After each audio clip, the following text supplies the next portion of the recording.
ફોર્મની અંદર સૌપ્રથમ તમારી જન્મ તારીખ દર્શાવવાની છે। જન્મ તારીખ દર્શાવ્યા બાદ તમારે તમારું આધાર કાર્ડનો નંબર જે છે તે દર્શાવવાનો છે અને આ પ્રકારે મેં મારું ફોર્મ ફિલઅપ કર્યું છે, જેમાં તમામ પ્રકારની વિગતો દર્શાવવામાં આવી છે તે પણ આ પ્રકારે દર્શાવી છે, એટલે કે સીધી વાત જે છે તમને ખ્યાલ આવી જશે। એટલે આ રીતે તમારું ફોર્મમાં તમારો આધાર કાર્ડ દર્શાવવાનો છે, તમારી પાસે તમારો જે મોબાઈલ નંબર જે છે કે જે આધાર લિંક હોય તે પણ લખી શકો છો, અન્યથા અન્ય નંબર હોય તે પણ તમે દર્શાવી શકો છો। આ પ્રકારની વાત છે। તમારા જે સંબંધી હોય એટલે કે તમારા પિતા હોય અથવા તો તમારા વાલી હોય તો તેનું નામ ત્રીજી હરોળની અંદર દર્શાવવાનું છે।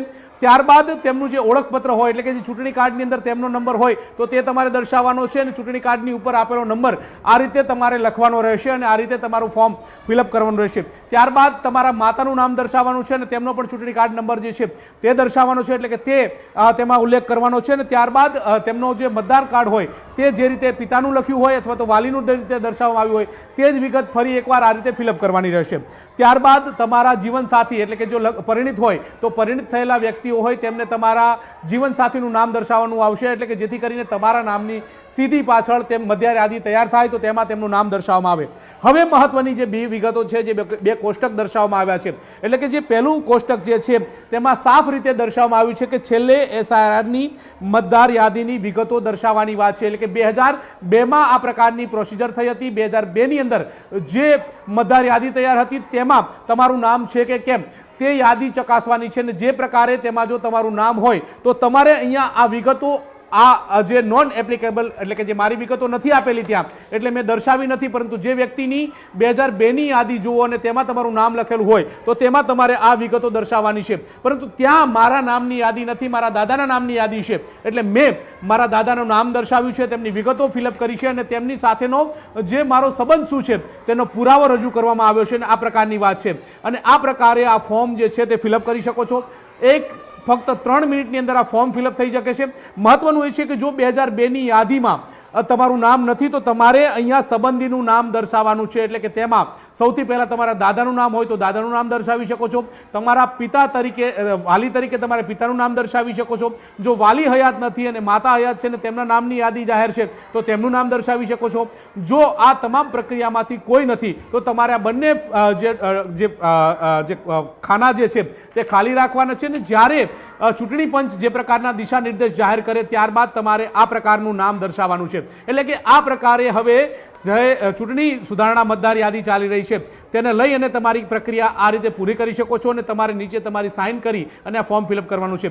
જો તમારો જૂનો ફોટો હોય અને જો તમારે તેમાં નવો ફોટો ઉમેરવાનો હોય તો આ પ્રકારે જે ફોટો આપેલો છે એની એક્ઝેક્ટ બાજુમાં એક હાલનો ફોટો ચોંટાડવો તે પ્રકારે પણ દર્શાવવામાં આવ્યું છે, એટલે કે આ રીતે તમારું ફોર્મ જે છે તે ફિલઅપ થશે અને તમારી નવી મતદાર યાદી બનશે તે પ્રકારની યાદીમાં નામ આવશે। આ પ્રકારે તમે જોઈ રહ્યા છો કે આ BLOની કામગીરી કરતા લોકો તમને નજરે પડી રહ્યા છે, તેમની પાસે જશો એટલે તમને આ પ્રકારનું ફોર્મ જે છે અહીંયા હું દર્શાવી રહ્યો છું કે આ પ્રકારનું ફોર્મ જે છે તે આપશે અને આ પ્રકારનું ફોર્મ જો તમે અભણ હોય અને તમે ભરી ના શકતા હોય તો BLO પણ આ ફોર્મ ભરાવી આપે છે, એટલે કે જેથી તમારો જે કન્સેપ્ટ જે છે તે ક્લિયર થઈ જશે અને આ પ્રકારે 2002ની યાદી હોય છે, એટલે 2002ની યાદી અનુસંધાને તમારો જે ઘર નંબર કયો છે, તમારે મતદાર યાદીનું નામ કયું છે તે પણ દર્શાવવામાં આવ્યું છે, સાથે તે તમારો સંબંધીનું નામ, જાતિ, ઉંમર અને ઇપિક નંબર એટલે કે જે ચૂંટણી કાર્ડનો નંબર જે છે તે દર્શાવવામાં આવ્યો છે। અત્યારે હાલ વર્તમાનની જો યાદી જુઓ તો તેમાં ફોટો સાથે આપવામાં આવ્યું છે અને આ રીતે ફોટો પણ આપેલા છે, એટલે કે તમે કયા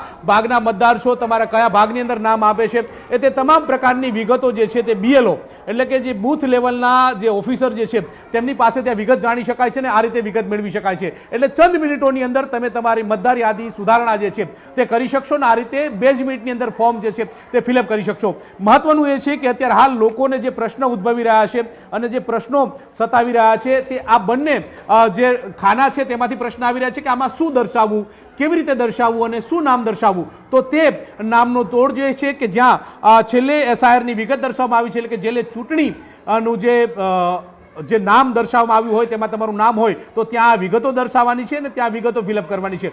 જો તમારું ચૂંટણી કાર્ડમાં આ પ્રકારે 2002ની યાદીમાં નથી તો તમારે બાજુનું જે ખાનું જે છે તેમાં આપેલી વિગતો દર્શાવવાની છે અને આ રીતે ફોર્મ ભરવાનું છે। ફોર્મ તો આપણે ભરવાની વિગતો આપણે જાણી લીધી કે કેવી રીતે આખું ચૂંટણીની જે નવી પ્રક્રિયા ચાલી રહી છે તેમાં કેવી રીતે ફોર્મ ભરીશું એ આપણે સમજી લીધું। પરંતુ હજુ પણ કેટલાક લોકોને કેટલાક પ્રશ્નો ઉદ્ભવી રહ્યા છે. તે અંતર્ગત વાત કરીએ. આપણી સાથે જે બીએલઓની કામગીરી કરી રહ્યા છે મંસૂરીભાઈ, તેમની સાથે વાત કરીશું. મંસૂરભાઈ, 2002ની યાદીમાં નામ ન હોય અને તે લોકોને ફરીવાર આ નામની અંદર ઉમેરો કરવો હોય તો કયા પ્રકારના દસ્તાવેજો જોઈશે અને એની પ્રવિધિ શું છે? હા, શ્રીમણીભાઈ, 2002ની યાદીમાં મતદારનું નામ ન હોય તો એને એના પિતાનું અથવા માતાનું, એ બંનેનું અથવા તો દાદા અથવા દાદીનું જેનું મતદાર યાદી 2002ની મતદાર યાદીમાં નામ હોય એ શોધી અને ફોર્મમાં જમણી બાજુએ વિગતો જે માગી છે એ પ્રમાણે લખવાની રહેશે. બીજું એક વાત છે કે મારી પાસે ચૂંટણી કાર્ડ છે, પરંતુ મારા માતા પિતા દાદા દાદીનું નામ 2002ની યાદીમાં નથી, તો એની માટે થઈને મારે કેવા પ્રકારના પુરાવા આપવા પડશે? એની પાસેની શું પ્રવિધિ છે? હા, તો એવા સંજોગોમાં મતદારે પોતાની વિગતો ઉપર લખવાની આપવાની છે અને નીચેના બંને ખાના ખાલી રાખવાના છે. અને દરેક ફોર્મની પાછળ કઈ વ્યક્તિએ કેટલા પુરાવા આપવાના છે એ અંદર લખેલું જ છે કે 40 વર્ષથી ઉપરના હોય અને 2002ની મતદાર યાદીમાં હોય એમને કોઈ પુરાવા આપવાના રહેતા નથી. માતા અથવા પિતાનું નામ યાદીમાં હોય તો એને વ્યક્તિએ પોતાનું એક પુરાવો જન્મ તારીખ અથવા જન્મ સ્થળ સ્થાપિત થાય એવો આપવાનો હોય છે. અને માતા પિતા દાદા દાદી કોઈનું નામ પણ 2002ની મતદાર યાદીમાં નથી તો એને 3 પુરાવો, પોતાનો, માતાનો અને પિતાનો, એ જન્મ સ્થળ સ્થાપિત થતો એવો એક પુરાવો આપવાનો રહેશે. દરેક ફોર્મની પાછળ કયા પુરાવા આપવા એની વિગતો અને સમજૂતી આપેલ છે. એક વાત એ પણ છે કે આમાં આધાર કાર્ડ ફિલઅપ કરવાની વાત સામે આવી છે. આ દર્શાવવો જોઈએ કે ન દર્શાવવો જોઈએ, શું કહેશો? આધાર કાર્ડનો નંબર આમાં વૈકલ્પિક છે. જો મતદારની ઈચ્છા હોય તો પોતે લખી શકે છે, ઈચ્છા ન હોય તો ન લખે, કોઈ ફરજિયાત નથી. 22 થી 40 વર્ષના જે ઉંમરવાળા વ્યક્તિઓ છે તેમનો કોઈ ક્રાઇટેરિયા નક્કી થયો છે કે 2002ની યાદીમાં ન હોય એમને શું કરવું પડે કે કેવા પ્રકારના ડોક્યુમેન્ટ આપવા પડે? જેનું મતદાર યાદીમાં નામ, હાલની મતદાર યાદીમાં નામ છે એ દરેક એના વ્યક્તિગત આવા ફોર્મ આવેલા છે એ ભરીને બીએલઓને પરત કરવાના છે.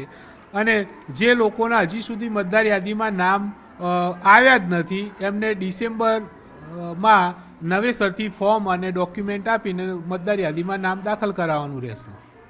આ પ્રકારે અન્ય કોઈ જો અત્યારે હાલ લોકો આવતા હોય, તમને પૂછતા હોય કે કેટલાક પ્રશ્નો ઉદ્ભવતા હોય, તો એવા કયા કયા પ્રશ્નો ઉદ્ભવી રહ્યા છે? લોકોને સૌથી વધારે મોટો પ્રશ્ન 2002ની મતદાર યાદીમાંથી પોતાનું નામ શોધવાનું ખૂબ અઘરું લાગે છે.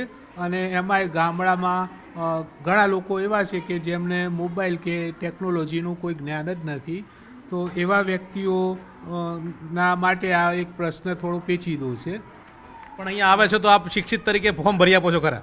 હા, હું મારાથી શક્ય બધી મદદ કરું છું અને કેટલા વોલેન્ટિયર પણ છે, ઘણા શિક્ષકો છે, એ પણ એમની મદદ કરતા હોય છે. તો બિલકુલ આ પ્રકારના જે પ્રશ્નો ઉદ્ભવી રહ્યા છે તે પ્રશ્ન પણ તેનું નિરાકરણ થઈ રહ્યું છે. અને ફક્ત આ ફોર્મ લેશો અને ફોર્મની પાછળ શાંતિથી વાંચી જશો તો પણ તમને સીધી સરળ પડી જશે. અને ન પડે તો તમારી પાસે જે બીએલઓની કામગીરી કરતા લોકો જે છે તેમની મદદના આધારે પણ તમે તમારી જે કામગીરી જે છે તે પૂર્ણ કરી શકો છો અને તમારી યાદીમાં નામ ઉમેરી શકો છો.